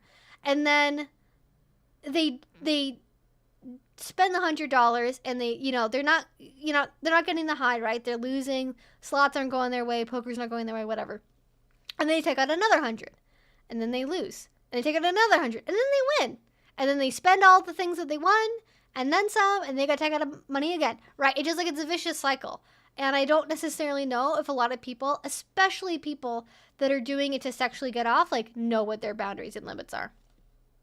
I'm in a FinDom relationship with Genshin Impact, actually. Listen, microtransactions are a FinDom relationship.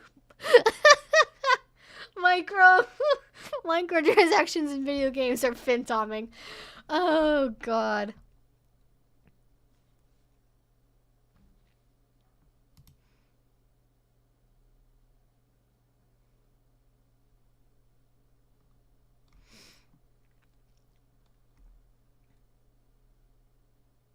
This also makes you think of the stories about people paying for dances. Well, the thing is, like a strip club, like usually you pay in cash, and it's like when you're just on the internet and you have access to a credit card and a debit card and savings accounts and CDs and everything, like, it's way harder to just fucking liquidate your assets real quick on your bank account compared to being in person at a club and being like, I brought $100 with me for drinks and for dances, but then I spent the whole 100 in one sitting. Like, I feel like it's a little bit harder to spend all of the money on dances. Don't even get me started on NFTs. NFTs are like the worst. Why do they even exist? No one even likes them.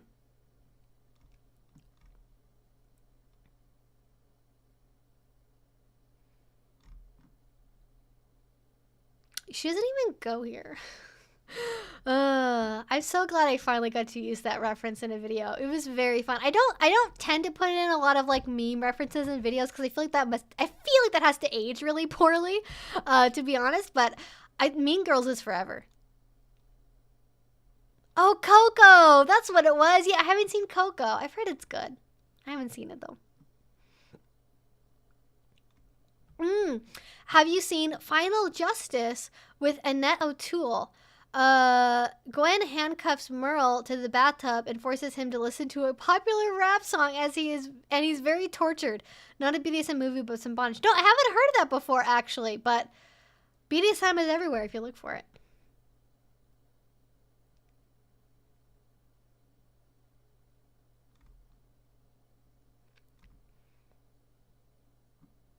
Listen, if you happen to find on the internet a Disney movie that is not on Disney Plus, I think it's probably okay if you watch it. I'm not saying you should pirate it or download it. I'm just saying if you happen to find one in the wild, in the woods in Minecraft, it's probably okay.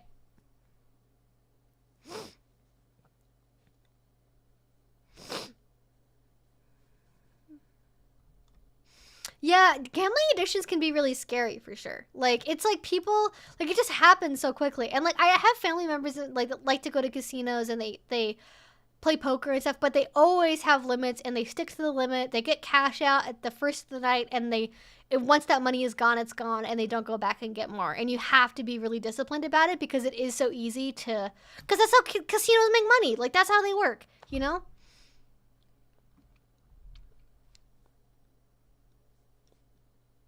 I'm in Florida. Our strip clubs advertise. They will do your taxes. I'm sure they will liquidate your accounts. Yeah, exactly. Listen, if you give money to a stripper, is that a tax-deductible charitable donation? Important question.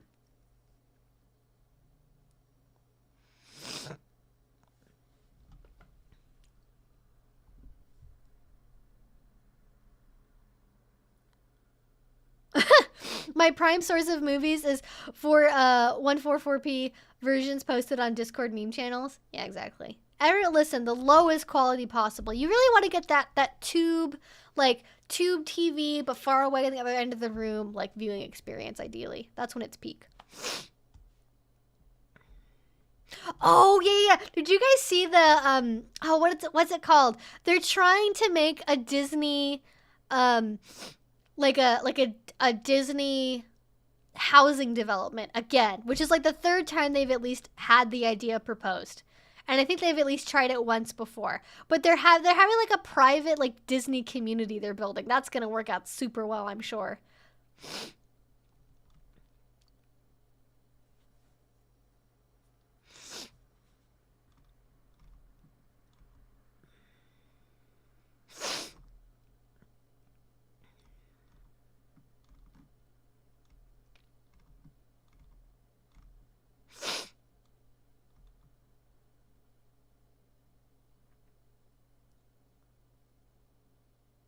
That was the original plan for Epcot. It was. Listen, if you love stuff like this, I would really recommend Defunct Land is the name of the channel. They have tons of good stuff about like old theme park proposals and things that went terribly wrong. Very entertaining channel, for sure.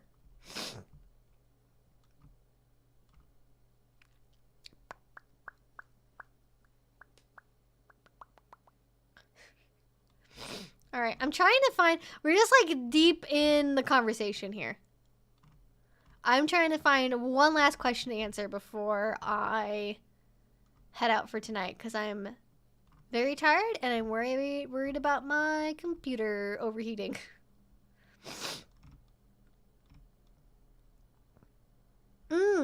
Do people often bring up mental health awareness when it comes to Finndom or public humiliation? I saw you kind of touch on it a bit in the reaction to the Vice video. I don't really think that's something that people commonly think of, but I think that they probably should. Because a lot of people, as we kind of talked about earlier, will try to use, especially if they're going to professionals and they're not really part of the community or the lifestyle, they will use BDSM as a way to like cover up other problems and avoid things they're not dealing with in their everyday life. Whether that be anxiety or depression or some sort of addiction issue or whatever else. And when you wallpaper over something like that, it doesn't go well. It just doesn't go well. I'm not really sure if there's any like, you know, specific mental health things that are linked to either Finndom or public humiliation, but I think it is something you have to be aware of, especially as a service provider, and like learning how to identify that because like, I mean, I don't want to get too dark for a second, but like sometimes people get really into Finndom because they kind of get fatalistic about life and they don't really think that they're going to need money anymore. You know? And they don't have anyone to give it to because maybe they don't have a family or loved ones or whatever. Like, that's fucking dark. That's dark, but I'm sure it's happened. I'm sure it's happened.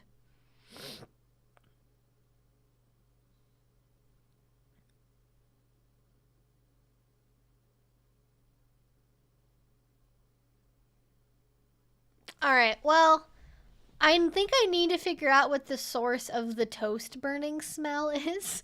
So, this is fun. I'm gonna watch that. I'm gonna watch the Jay Aubrey video. I'm gonna check that out, because, I'm curious. What is in there? So, let's see. Yes, so to sort of wrap things up, again, as a reminder, I have watched Love and Leashes. If you haven't watched it, you probably should. It's on Netflix. I will be doing a review of it. I don't want to spoil my opinions or thoughts about it just yet, so please, a little bit patience, and I promise I will have a review video on that one super, super soon. And I think that's basically it. Yeah. It feels like Monday, but it's Friday. I don't know. Just a weird week, I guess. But yeah, anyways, that's going to be it for tonight, guys. Thank you so much for being here. And yeah, if you haven't yet, please watch the most recent video. Otherwise, I will talk to you again soon. Bye.